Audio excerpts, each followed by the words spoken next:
We're back. It's EURACTIV Tweets of the Week. Happy rentree.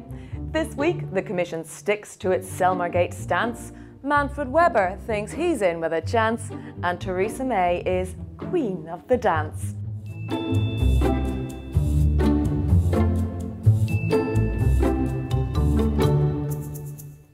This week's sponsor is the European Parliament's S&D Group. More about their activities at the end.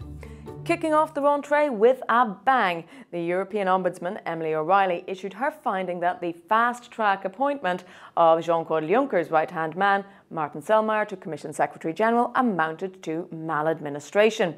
She said the Commission did not follow the relevant rules correctly, either in letter or in spirit. Justin Stairs summed it up saying, Brussels bureaucrat climbs greasy pole with help of important friends and a bit of rule bending. Damp squib. Telegraph reporter James Crisp was taking bets on how long the now traditional grilling of the spokesperson would take. I reckon 37 minutes, though some suggested 58. Chief spokesman Margarita Schinas gave the performance of his career, stating that despite the scathing report, the EU Ombudsman doesn't contest the legality of Selmayr's appointment. Farting in a lift also remains legal, noted Burley Monster. Yep, and they both stink. Times journo Bruno Waterfield was more measured. I think it's a pity, he said. Selmayr was once just what the Commission needed, a good brutal kick up its well-upholstered arse.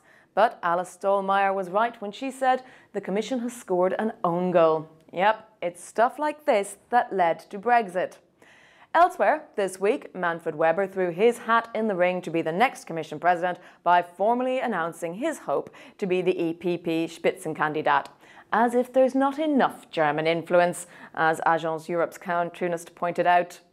Captain Europe says with Manfred Weber becoming the main EPP candidate, the whole idea of Spitzenkandidaten becomes officially a very bad idea. And a brief recap for those of you too young to remember or have valiantly managed to blot out the whole Spitzenkandidat circus of 5 years ago. It's the process whereby the European Parliament elections effectively become a horse race for the Commission President as well, as the group with the most MEPs automatically gets their candidate appointed. Former Finnish Prime Minister Alexander Stubb was also out and about playing nice with Brussels folk, leading Shane Hennigan to wonder whether Weber has competition for the EPP Spitzenkandidat nomination. Yes, Shane, he most certainly does. Ryan Heath gave us a fun guide to the racers and riders for all groups. Meanwhile, a lot of people pointed out that the whole process has one high-profile opponent in French President Emmanuel Macron. Dave Keating rode to Macron's defence, saying the reason he's so opposed to the Spitzenkandidat process is that it's a stitch-up by design. Awarding the Commission presidency to the party that receives the highest number of votes guarantees an EPP centre-right presidency.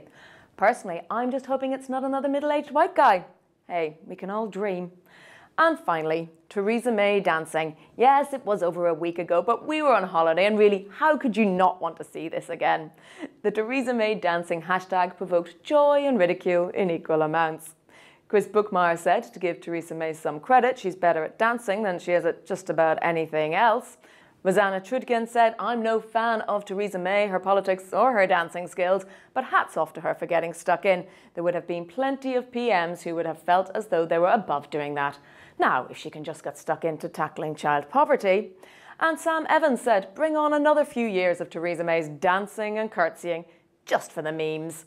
And the winner of Twitter this week, it's gotta be the Theresa May Mr. Bean dance-off. This week, we are supported by the European Socialists and Democrats. They are aiming to do more than just dance in Africa. Find out more about this year's S&D Africa Week, which runs from 5th to 9th of November, by following the hashtag #WithAfrica.